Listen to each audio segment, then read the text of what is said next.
Hi, welcome. Hold it, hold it.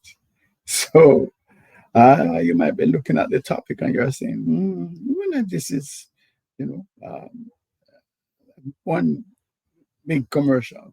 No, it's not.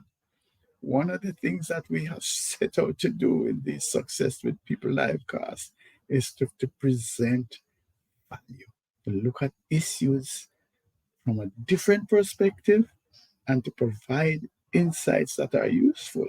Of course, if there's a sponsor, normally we recognize the sponsor and they get a minute. But yeah, so we will introduce ourselves at the end and so on. But this is not, I'm telling you, just a rambling um, about some sales, right? So having said that, we're going to be here for 30 to 35 minutes. That's the limit we place on these live casts. I'm Trevor E.S. Smith, and I'm with the Success with People Academy, and I will be your host today. I'm going to ask you, please, just set aside some of the other things that you have to do, other important things, and just give me a few minutes here. So we want to look at this whole issue now of unlocking team potential because we know that at the end of the day, it is the team and teamwork that is going to get you to where you want to go. Right? So we want to look though at behavioral DNA assessments. I know there's a lot of confusion, a lot of um, misconceptions related to this, and that is why I wanted to just ask you, please hear me out, hear me out. All right. So, so we want to embark on this journey where we want to look at the potential, the profound impact that behavioral DNA assessments can have on individuals in the team and the team as a whole, right? So we published today as well the companion Success with People newsletter. We tend to look at a subject matter and we prepare a newsletter, and then we come to the live cast that takes a different perspective, goes deeper, provides some underpinning. So the live cast is not just a regurgitation of what you got in the newsletter, but if you are listening to the live cast and have not um, seen the newsletter, please, it's on LinkedIn, on the Success with People Academy. All right, Success with People newsletter. All right, so we looked at the importance then of understanding team members beyond just their roles, you know. Um, so we tend to put people in boxes and so on, and not just their strengths also. We want to look generally at how is it that we can look at how they think, the mindset, etc., and see how we can pull all of this together to create high performing teams. That's the whole idea. So, by using behavioral um, DNA assessments, you can actually reshape, reformalize, if you want to call it, transform is the word I'm looking for, the dynamics of teams.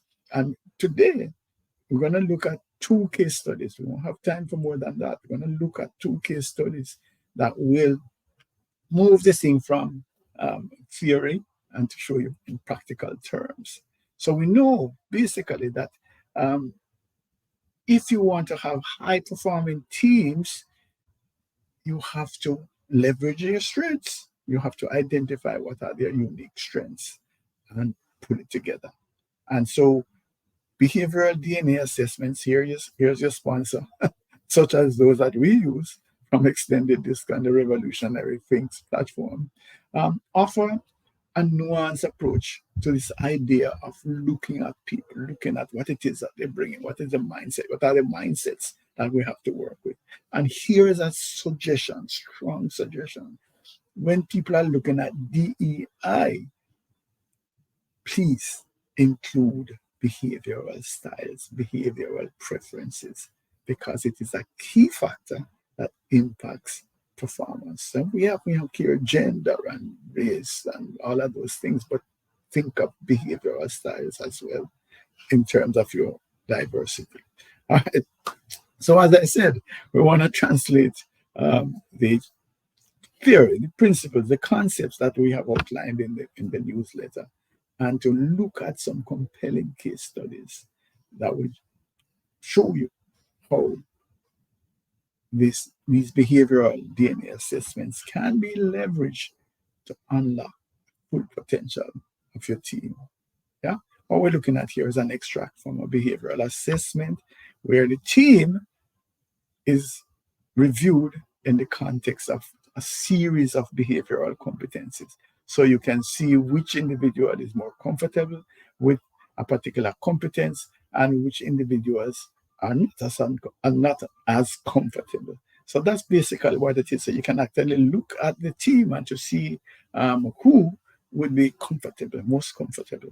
Um, Delivering, performing a particular competence.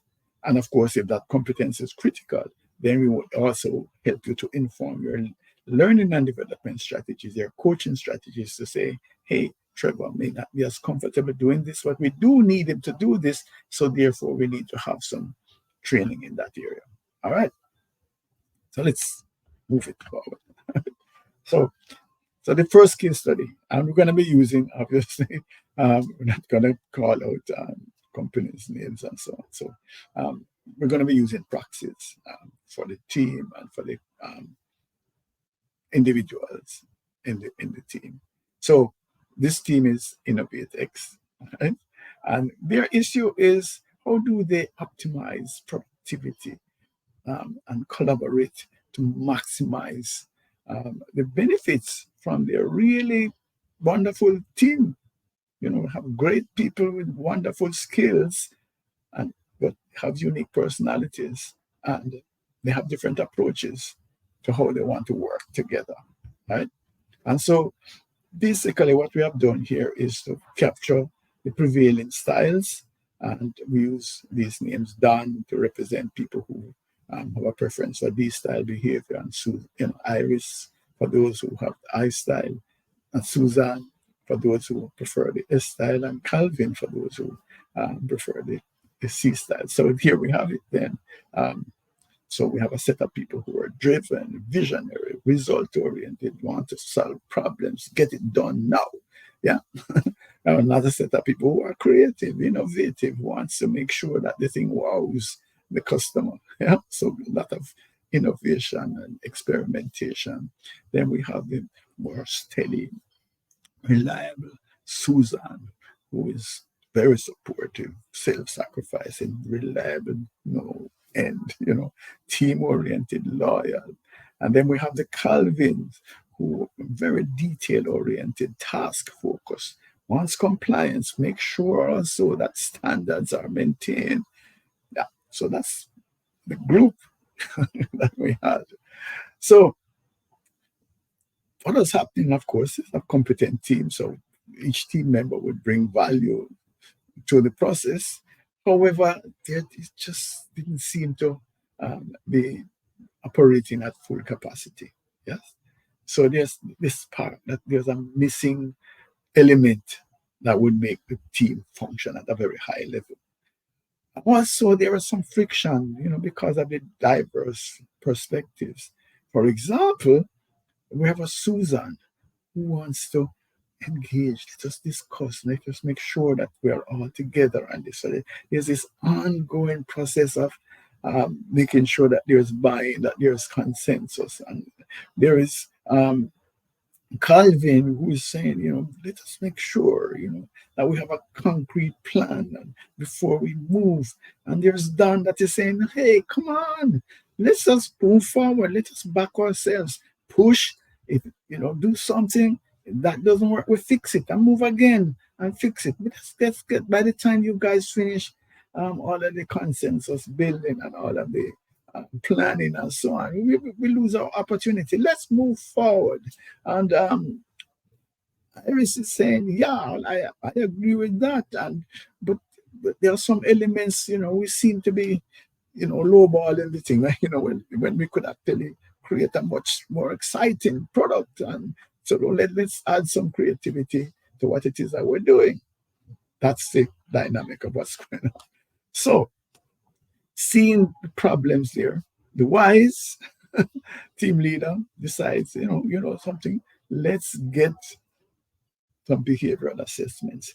My talking is not enough. Let's get some objective data in, some information in. So the team goes, gets their behavioral assessment done, and it gives them in-depth understanding of each person's perspective, their strengths, how they want to communicate, how they want to receive information, how they want to receive feedback, all of that.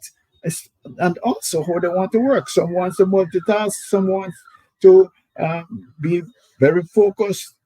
So with that, the team leader was able then to strategically align roles and responsibilities so that the team could start to hum.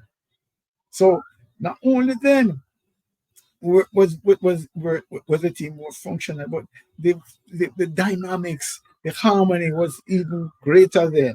And so by leveraging their diverse strengths, we ended up then with a highly efficient, successful team. Yeah. So what was some of the findings from the study? The assessment indicated then that the best thing to do was to work with Dan and to probably have him provide some of that visionary leadership. He likes problem solving. So, people out with that kind of mindset, give them that, but also, they're very result oriented. So work with them in that context. All right. The irises, you know, um, get them to get the consensus, do the brainstorming section, let them meet that. All right. And also listen, maybe we can take on all of the elements that Iris would want, but we can actually see how we can add some flair to what it is that we're doing.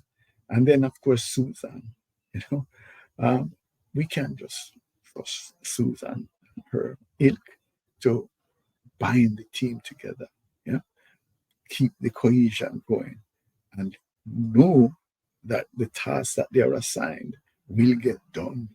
Yeah, will get done. So they are reliable, and we can actually build success around that kind of steady, reliable support.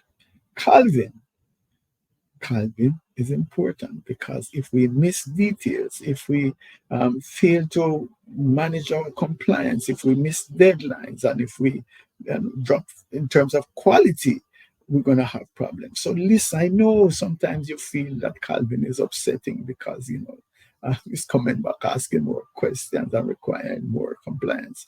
But it's important. It's important. So that was basically what the team leader was doing with them. He said, based on the information, you can see it. Look at the results. Look at the map.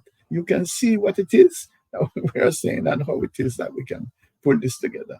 So with that, InnovateX reach new heights. Yeah. So Dan hooked up with the irises and used, come up with some visionary projects. Yes. Suzanne, as we said, anchored the whole thing and made sure that projects were executed seamlessly and on time. And of course, Calvin made sure that whatever we put out, we could be, put our names to it because it met the quality standards. Yeah. And we function on time. So that's basically how a case as to how your behavioral DNA assessments can, in fact, transform a team, move it from just being capable to being highly efficient. That's the benefit. All right. So, results then, in summary, we want to look then at the fact that Innovatex started to perform at a much higher level. There was a lot more, greater level of engagement, a lot more excitement, more harmony, right? More innovation and creativity. And of course, that manifested itself outside with the customers who are satisfied. All right, so some key takeaways from how the use of the behavioral DNA made a difference, transformed this team, is that the nuanced understanding. These behavioral assessments that I'm talking about go to a very granular level. So there are tons, there's a vast library of behavioral competencies that you can apply to, look at an individual. So you can know line by line how comfortable, how comfortable, how much energy. It's not a can do or can't do. We speak about whether it requires more energy for the person to do it or less energy. We talk about whether this comes naturally or you have to remind yourself. Remember now, Trevor, when you go to work tomorrow, behave like this, etc. For some persons, it just comes naturally. So these nuanced um, analyses or insights help you to be able to work with Trevor and to see how Trevor can fit with the rest of the team. So that's how you're able to look at a Don and a Iris and a Calvin, yeah, and a Susan and say, hey guys, here are the pieces of the puzzle. Put it together in this kind of way. So aligning roles with strengths also helps people to be doing the things that they want to do. If someone is not comfortable being, double checking to make sure that everything is in order, proofreading and so on. Why burden them with that? And I know I'm going to get pushback that people have to come out of their comfort zone. I hear that. But you don't want to work where you have your preferred hand tied behind your back all day. So it is important to find out what it is that people are comfortable doing, what it is that they would prefer to do, and to see, wherever possible, whether you can align their tasks to those strengths. That's it.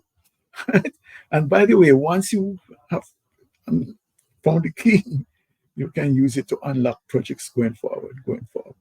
So it's not just a single event where we're saying, okay, we got them to work here. Once they connect, they can move forward. And by the way, this usually spreads to other teams because other people see, hey, certainly this team is excelling. Maybe we should do the same thing. All right. Another one. I call this one Wild West, put Wild, because this team actually had major problems in terms of harmony, lack of harmony. Yeah. So brilliant people, valuable strengths, but they had distinctive styles that often led to misunderstanding.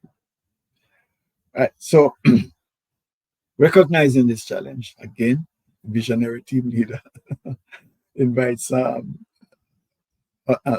intervention which includes the behavioral DNA assessments. So that's another tool, by the way, that you do the assessments, but you also get advice as to what does it mean and how do you leverage the information that you have. All right.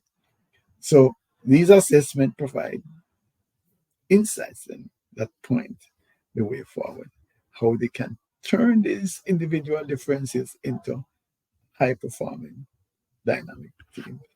All right. So to cut to the chase here, basically, the coaching in a nutshell was that, hey, Don, D style, assertive, competitive, and prefers not to lose, toned down, easy.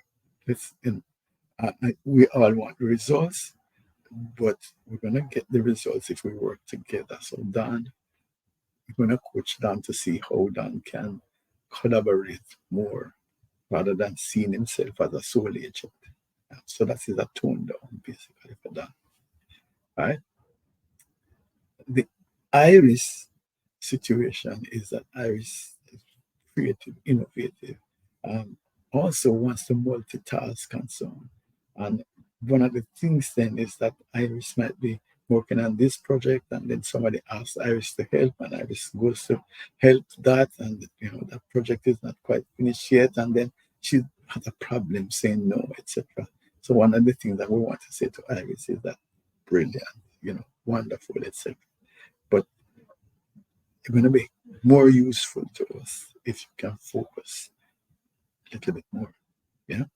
When you're working on this, let us get this done, and then we can move to the next one, and then the next one, and then the next one. So that's it. So um, Susan, it's a tough one, because Susan is loyal, you know, give everything for the company and for the team, and work hard, will never leave anything undone, etc. So how can we have an issue with Susan? Susan will be the teacher's pet. What we're saying to Susan is that um, sometimes some things are said that might not have been said in the way that uh, it ought to have been said, but you tend to internalize these things a little bit. And so we're saying to you, Susan, um, we can't use the word tough talk to you, I know, but that's the message that we want to convey, is that, Susan, let some of these things go. When Don said that, you know how Don is, he didn't mean anything, So, don't pay Don any mind when he talks like that. And maybe he raises his voice. It's just that is how Don is. Don, it gets emphatic, but it's all right. Don't internalize it, Susan. Please leave it. Just go along for a peaceful life. All right. But I mean, if Don goes beyond that, and does and says something and does behavior that is inappropriate, of course you want to stand up and say what it is that you have to say, right? But just some of the issues, the minor issues, ignore that. Just let that go by, and then that will produce a much greater harmony in the team. All right, Calvin. Calvin, I know people need to be held accountable, Calvin. I know if you don't, follow through on rules and regulations, and yeah, I hear you, Calvin. But we're still working with humans. Up to now, we don't know for how much longer, but Calvin, these are people. Consider empathy a little bit, right? See how you can stand in the shoe of these individuals a little bit. Yeah? So it's not just rush to punishment first. It's not just rush to reporting and whatever. Just think first. Think what might be causing this, and to see if we can find solutions to these issues. So that's basically uh, what Wildwest, um, the team leader, was able to try to do based on the assessments. Because you remember, when you get the assessments, everybody has their own um, analysis, but we also have the team information. So we know what it means. When somebody is, for example, a Calvin is on one end of the spectrum, yeah, and Iris is on another end of the spectrum. They don't see things exactly the same, and so bear in mind then that Iris might have issues with how Calvin behaves. Calvin might have issues with how Iris behaves. So we are saying, hey guys, none of us are perfect here.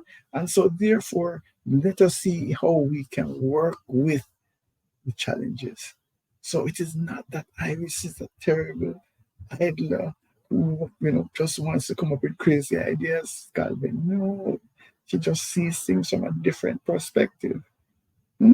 And Iris, Calvin is not just somebody who needs a ladder to climb into his bed, because everything you ask him to do, he says, let me sleep on it, can never make a decision. Come on, Iris. He just doesn't want to make a lot of mistakes, and he wants to make sure that things are ordered. So if we have that conversation, then we can actually live more harmoniously. That's the benefit. It's not to put labels on people to say you're a this and you're a that.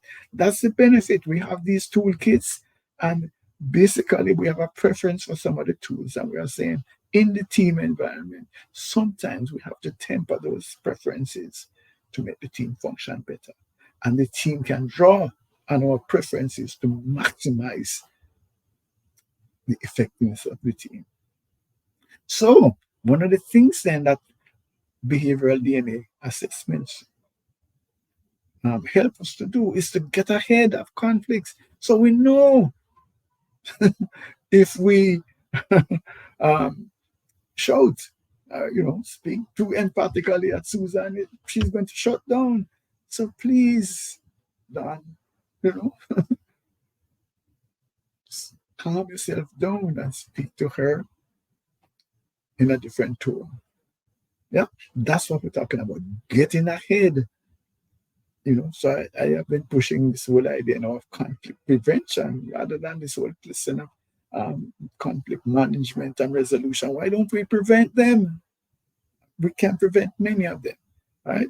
So the other thing would be then that we can actually create these strategies. We can coach people with respect to their conflict management approach based on their specific um, profile, this profile. So we speak to Don about conflict management in a different way than we would speak to Susan or Iris or Calvin. Yeah. And of course, when you have these great successes, you celebrate the differences and you appreciate. People learn to appreciate the differences. So, little bit of a commercial at the end here. Sponsors break. Seriously, though, I want to invite you to look at your team.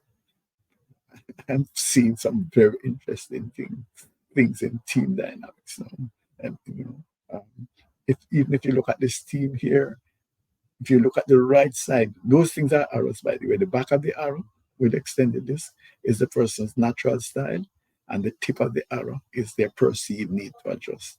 So there's something in the environment that says I can get better results if I behave in this way, which might be different from my natural style. Right? So this is what we call the arrow map. And it's important because it tells you the direction of thinking, where our members moving towards. If I'm running an HIV clinic, I would want people to be moving towards compliance, in terms of their focus. So that's the kind of thing that we're talking about. So this other map tells you a lot. And there's a whole coaching that you can go around by just putting up this map. And one of the things that I'm seeing here is on the right side. At the top right side is where your decisiveness and your change management. It's usually, those behaviors are usually resident here on this map. You could look at it and to see, just one individual. Another matter, but that individual's map is, you know, is moving in a different direction. So the question then is, how would a team like this function in a highly disruptive environment? That's one of the things that I'm finding, that we have a lot of teams that are heavily skewed on the left side, which is compliance and keeping it steady, etc. And in terms of innovation and change and disruption and so on, very few people are there. They have been screened out by their recruiters. So anyway, that's it. So I'm saying is we can make a difference. I'd just like to have a conversation. You can just talk and we discuss it and send you a document to say, look at this is what we can do. And you can decide whether you want to do it or not. Send me an email at successwithpeople.org. That's it. All right. So other thing is that we put out a lot of information and I invest a lot of time and, in terms of creating the newsletters and creating these things. But they are there, right? I have no problem with it. So you can access, for example, these live casts on YouTube. Extended disc solutions. Extended disc solutions is there at the top right hand corner there. That's it. Go to YouTube and get to the extended disc solutions channel, and you can see all of these live casts. Also, on LinkedIn, we have the Leadership DNA Club. Yeah? And so you can join the club. You need to ask permission because we just don't want people to come and dump advertising material there. So that's a very serious club where we present only value information. So you can join the Leadership Development Club, ask to join. And of course, you can subscribe. Subscribe to the Success with People newsletter. We have been running these before we got a newsletter. It was articles. So we have hundreds, literally hundreds of articles on LinkedIn. So you can look at it if you want to look at my name, Trevor E.S. Smith. On LinkedIn, you will see all of this information. All right. So who then are we? Basically, we are the Success with People Academy, which is a division of the InfoServe Group. The InfoServe Group has been around for 40 odd years, and we deploy the discerning communication, the model, along with, so it's communication and leadership. It's built on the Dix platform. So we have a ton of material that we have developed around this framework. And also, we are franchise holders for Extended Disc. So we do these behavioral DNA assessments on this revolutionary things platform. And the platform, by the way, is available so that you don't have to be using PDFs and so on. You can actually go online and see all of the stuff that you have done. And we are also SHRM recertification providers, which means that when we provide professional development credits, you can use them for SHRM CP or SHRM SCP recertification. Bottom line, what that really means is that we function at high international standards. All right, let's talk. Send me an email, info@successwithpeople.org. Loved it, and hope that you will join us again for the next live cast. And remember to subscribe to the newsletter. Thank you.